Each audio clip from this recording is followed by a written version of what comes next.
একটা কথা আসে যে বিএনপি নাকি দুর্নীতিতে 5 বার চ্যাম্পিয়ন হয়েছে, বলা হয় না? হ্যাঁ, মিথ্যা কথা।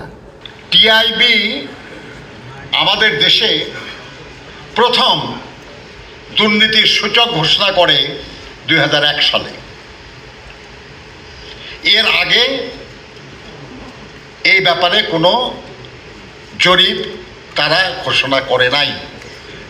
তাহলে এর আগে যারা ক্ষমতায় ছিল তারা কি করেছে এগুলোর কোনো রেকর্ড তো নাই। তাহলে এখন আসলে 1 সালে বিএনপি ক্ষমতায় আসছে কোন মাসে?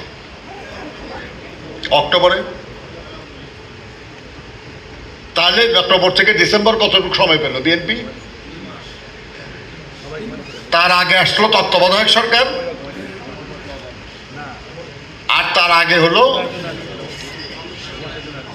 কার? এরশাদের সরকার, আওয়ামী লীগের সরকার। তার আগে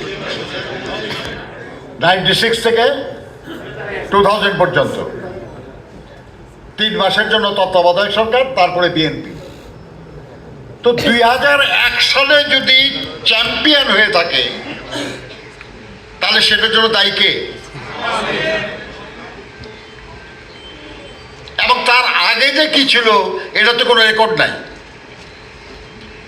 তাহলে বিএনপি তো চ্যাম্পিয়ন করে নাই, করছে আওয়ামী লীগ। এবং ধরেন কারো সন্তান যদি মাদকাসক্ত হয় কিংবা নেশাগ্রস্ত হয়, ইয়াবা খায় বা গাঁজা খায়, এরকম একটা বদ অভ্যাস হইতে সময় লাগে তো নাকি? আবার এই বদ অভ্যাস দূর করতে সময় লাগে না? একদিনেও করা যায়, ভালো করা যায়।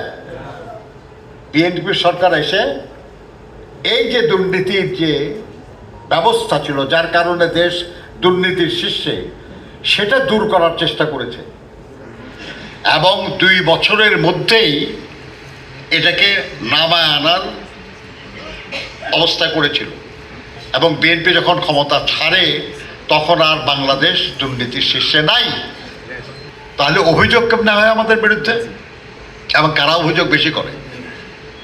জেনে শুনে করে, রাজনৈতিক কারণে বিএনপির বিরুদ্ধাচরণ করার জন্য করে।